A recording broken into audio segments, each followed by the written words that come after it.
Во Иран продолжуваат демонстрациите кои почнаа во минатиот четврток. До сега загинаа повеќе од 10 луѓе во најголемиот бран на немири од 2009 година, кога голем број луѓе излегоа на улиците за да го осудат реизборот на тогашниот председател Махмуд Ахмадинеџад. Иранската државна телевизија јави дека вооружени демонстранти во неделата нападнале полициски станици и воени бази, но оти биле одбиени од безбедносните сили. Мешала Немати, гувернер на Дорут, вчера изјави дека демонстранти пукале во безбедносните сили. تعدادی از این افراد با لباس شخصی و وسایط نقلیه‌ای که در اختیارشون بوده به سمت نیروها و مخصوصا مقر فرماندهی انتظامی. Демонстрациите избувнаа на 28 декември во вториот по големина град во Иран, Махшад, поради економските тешкоти и наводната корупција и ескалираа со повици против верскиот естаблишмент кој е на власт по исламската револуција во 1979 година.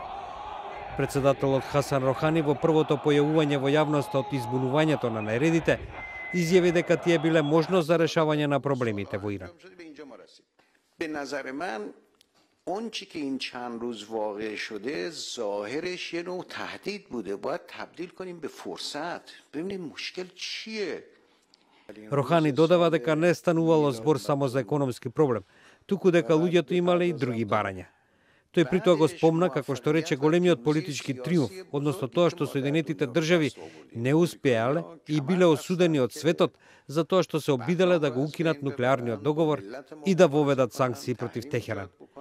Иран е еден од најголемите производители на нафта и представува регионална моќ, но фрустрациите пораснаа дома, каде што невработеноста кај младите во минатата година достигна скоро 29%.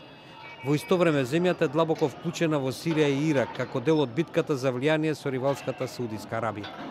Ваквите интервенции во странство со огорчување се примени од повеќето иранци кои сакаат нивните лидери да создадат повеќе работни места наместо да се ангажираат во скапи војни.